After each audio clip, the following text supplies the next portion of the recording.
There's no deity worthy of worship save Allah, and I bear witness that Muhammad is Allah's final prophet and messenger, His most beloved of all of mankind, His most favorite of prophets, the seal, sallallahu alaihi wasallam. I ask Allah to extend His blessings to the Prophet's family, his companions, and their followers, and the righteous men and women that walk steadily with fortitude in their footsteps, and I ask Allah to make us among them. Allahumma ameen. This is about an-nas. It says, خَيْرَ أُمَّةٍ أُخْرِجَتْ لِلنَّاسِ, to the people. Meaning that your goodness is defined by your impact on those people. It's through engaging society to make it better. This is what makes you good. If we are not doing this one thing, we would not be the best nation. And alhamdulillah, there are some among us that are still doing it on our behalf, and we are thankful to them. The brothers and the sisters that are constantly doing da'wah, that are engaging society, that are engaging non-Muslims, that are doing interfaith, that are trying to present the most beautiful image of Islam, they're doing it on our behalf. Thank God for them, otherwise we'd all be in trouble. Subhanallah. Everywhere we went, we engaged. Everywhere we went, we fixed. Everywhere we went, we healed. If you focus a little bit on Muslim Spain as just a small example. Muslim Spain, before Islam, what was it? Riddled with genocide and ethnic cleansing and religious intolerance and sexual exploitation and corruption and disorder and chaos. And then Muslims came into Spain. What did we do? We brought with us order. We brought with us spirituality, civil administration. We brought hospitals, schools, clinics, public libraries, postal service.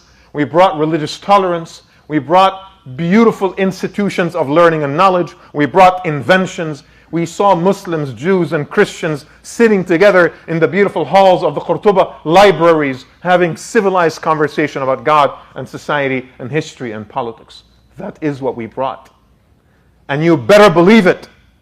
And you better never lose sight of who you are and how our ummah used to be.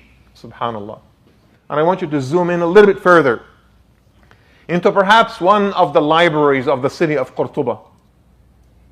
And if you go into the hallways of that library, you'll see aisles upon aisles and hallways upon hallways and shelves upon shelves filled with thousands of beautiful manuscripts from every civilization on earth, because this is what we did. We preserved knowledge, and we processed knowledge, and we shared that knowledge with the world. And I want you to imagine a Muslim scholar in one of the rooms in that library, poring over a manuscript, burning the midnight oil, as they say, operating, off of this tiny little oil lamp. His eyes are furrowed, squinting through the pages of Greek or Latin or whatever the language of that manuscript was. He's not learning or teaching. He is preserving knowledge. He is being a nurturer. Because at the very core of the existence of those men and women was that word tarbiyah. That's the spirit that drove this incredible scholar. And he is translating Greek works into Arabic in order to preserve them and to share them with the world. He is literally taking all this knowledge into himself, but with the intention of sharing it with his students and the professors in other universities and in other places, so that it is shared with the world. I want you to imagine how beautiful that process is. And a lot of people don't know this. People think that the Renaissance of Europe started with Francis Bacon and Machiavelli. It started in the libraries and the universities of Toledo and Cordoba. All the beautiful ideas that Europe celebrates today, philosophy, reason, logic, the empirical method, the Industrial Revolution, it all started in Muslim Spain. In other words, the most beautiful inventions and the most beautiful spirit that made Europe what it is today, including democracy and otherwise, would have not happened had it not been for those Muslim scholars translating those Greek thoughts and ideas, from Greek and Latin into Arabic. They were preserved in Arabic first and then shared with the world. Subhanallah. And that's why I want you to zoom out of Spain and zoom right back into Northern California where you live.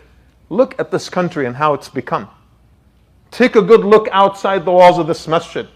You'll see cracks in the desert. You'll see broken communities. You'll see pervasive poverty. You'll see lack of distribution of wealth. You'll see tyranny. You'll see yearning for meaning, thirst for purpose. You'll see hunger for spirituality. People that are truly struggling.